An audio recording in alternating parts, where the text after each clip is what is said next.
Good morning, Block Thrasher crypto fans. No, actually, I should say family. You guys are more like family to me. Welcome to another episode of the Morning Brew. It is Thursday, August 5th, and there is a lot of tohu-boo-hoo in the market. Tohu-boo-hoo, that's our word of the day. T-O-H-U-B-O-H-U.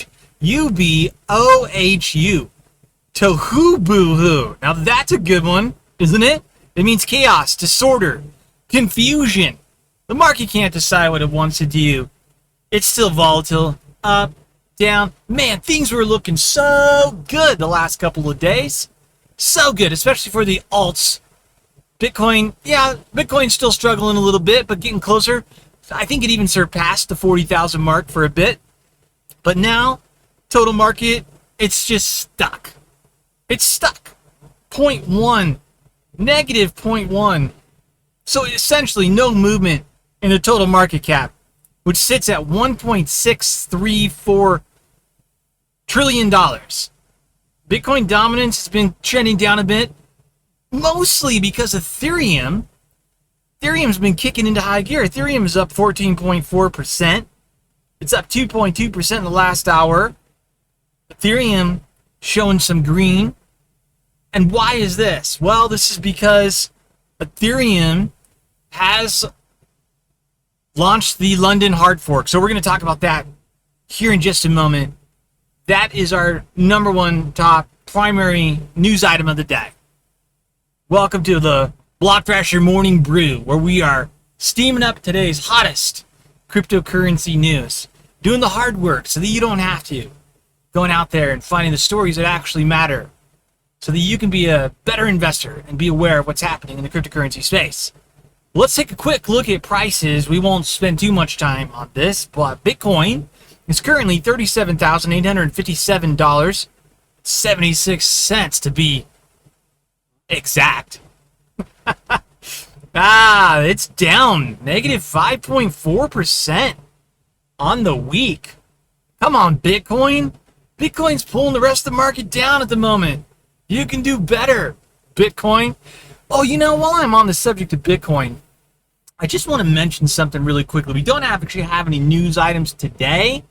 They've been stories that we've been following this week, though, concerning this, which has to do with this battle. There's a battle raging right now. Who is this battle between?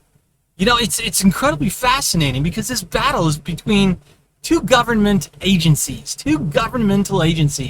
So we've got the SEC on the one hand, the Security Exchange Commission, right? With Gary Gensler, who's the chairman of the Security Exchange Commission.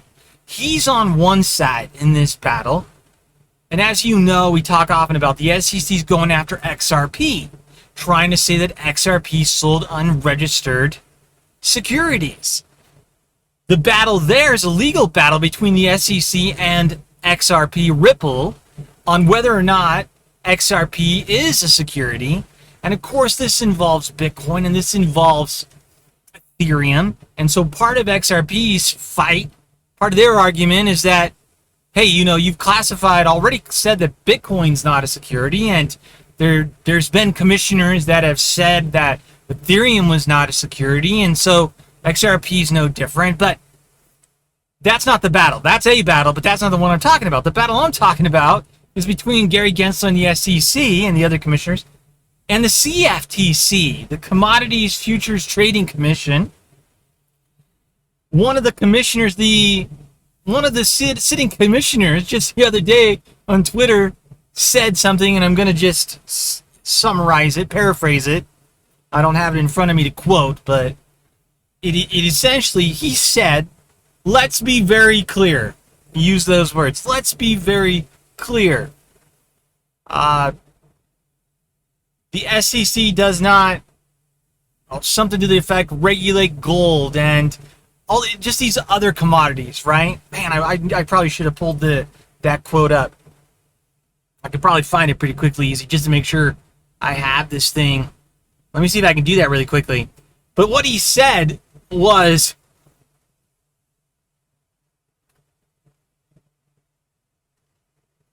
digital assets digital assets are commodities. So the battle is between the SEC and the CFTC, these two government agencies. The battle is who's gonna get regulatory control over these things. I found his quote. Here is what he said.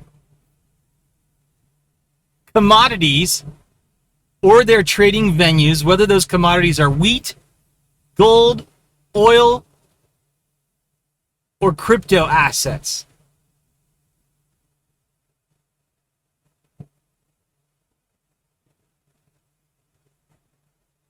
Oh, here's the rest of it. I'm sorry, I read the second half. Wind that back. Here you go. This is Brian Quintens of the CFTC. Just so we're all clear here, he said, the SEC has no authority over pure commodities or their trading venues, whether those commodities are wheat, gold, oil, or crypto assets. This is hilarious. So this will be fun to see. This will be, to watch and see what happens here. I think Brian is right. Digital assets, the question, we'll discuss this in more detail later on down the road, but there's this thing called the Howey test, which is how you determine whether something is a security or not. And, pretty much everything else everything's a commodity, and whether or not it's a security or not has to pass the Howey test. So we'll talk about that some further point. But anyway, I just wanted to mention that really quickly. Let's get back to prices and wrap this up. Ethereum is 2,629 currently, up 2.2% in the last hour, up 14.4% in the last 7 days. Binance Coin is also up on the week, but is $327.48. Cardano is $1.35 right now, up 5.5% on the week. XRP is down on the week 1.9% to 71 cents. Dogecoin is down 5.9% to 19 cents. Dogecoin has not been able to see any positive movement lately. Polkadot kicked into high gear this week, up 26.2%. It is at $18.35. Uniswap also seeing a nice gain, up 19.5% to 22.79. Solana killing it. Solana up 34.9%, up 7% in the last 24 hours, and up 2.8% in the last hour. It is on fire. Cardano is $37.59 right now.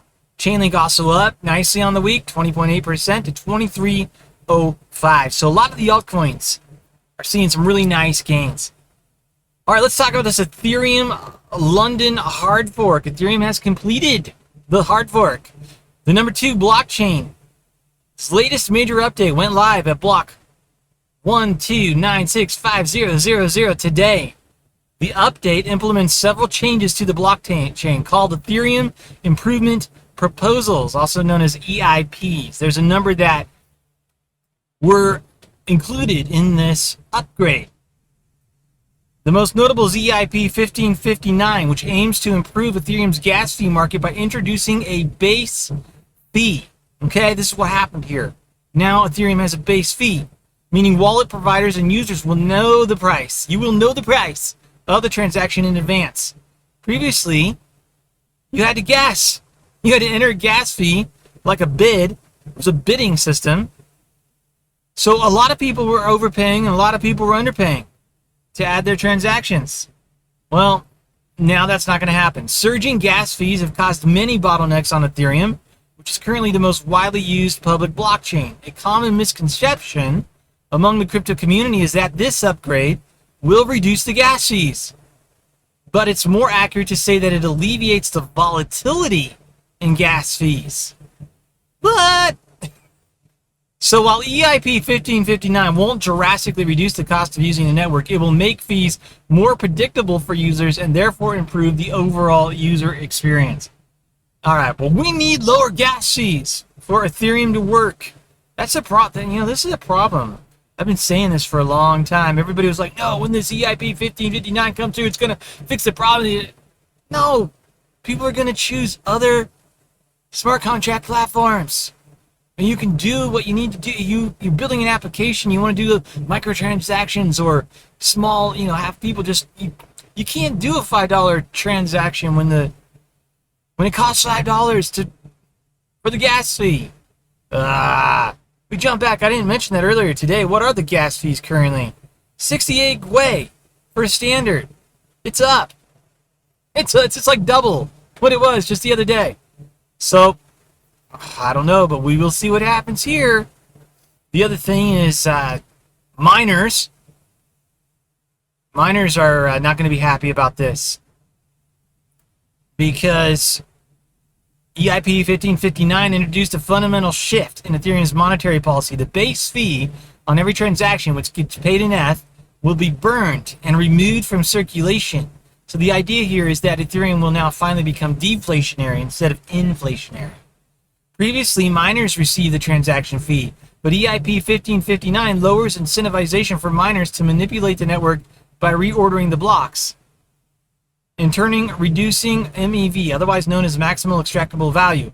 Miners will only receive a tip that gets added on top of the base fee, which will help them decide which transaction to prioritize in a new block.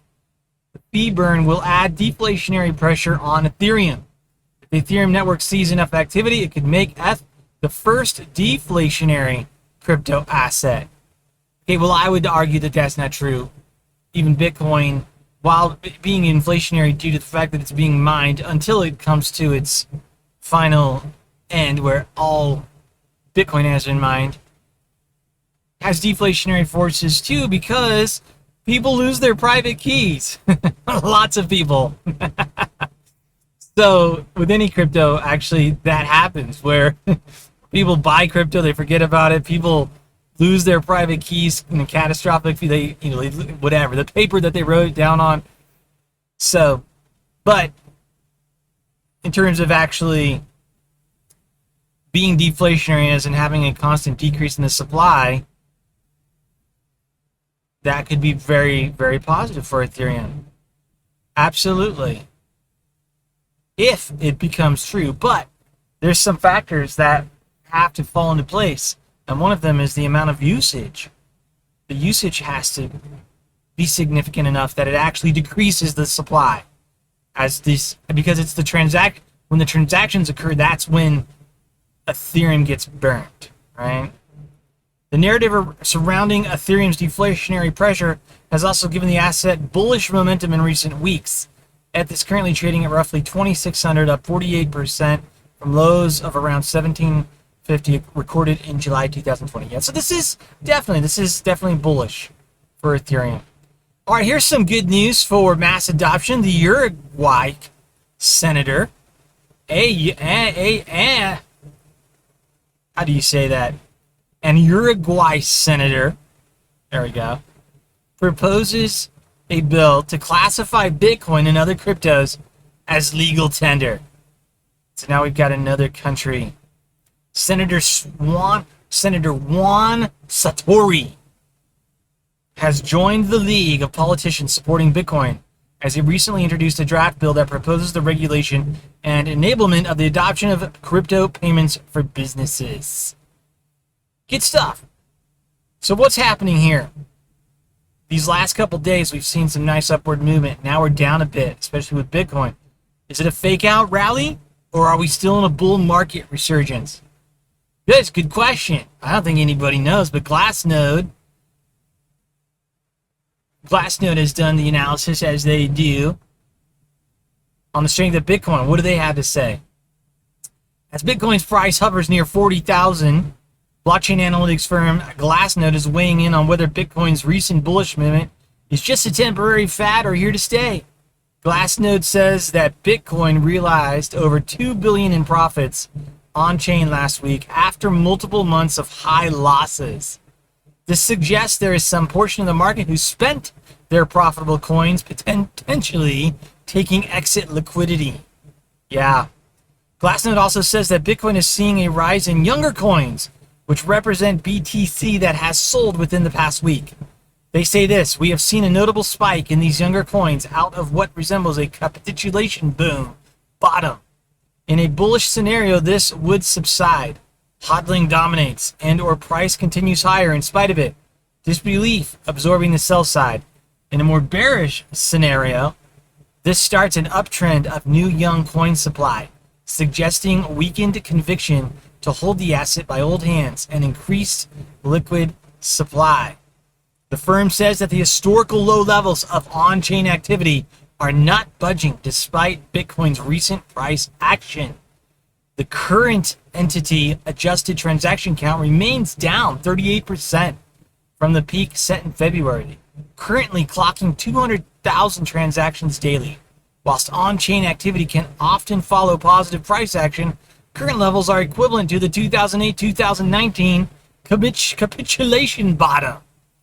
That said, transaction volumes are spiking higher, up 94% from the lows of 4.7 billion a day to around 9.1 billion a day this week. This suggests that demand for on-chain block space is likely dominated by fewer but larger sized transactions at present and is an interesting combination of indicators worth keeping an eye on. So bottom line is, we could be at a bottom, but they don't know. Very indecisive. So we will see. That's what makes the crypto market exciting. That's what makes it fun. Last couple days, it felt like we were resuming the bull market. But you wake up today and you see Bitcoin struggling so much. The rest of the market still feels like it wants to push higher. But Bitcoin is definitely weighing things down at the moment. It's negative 5.4% print on the week currently. All right, friends, I thank you so much for your time. Please be sure to share the morning brew with your friends and your colleagues and your family if they are into crypto and want to learn more and stay on top of today's hottest cryptocurrency news. Appreciate you all. Have a great day on this Thursday. We're almost to the weekend. Looking forward to it. Remember to do something to encourage someone in your life today. And with that, I will say goodbye. I'll see you tomorrow. Have a great day. Bye now.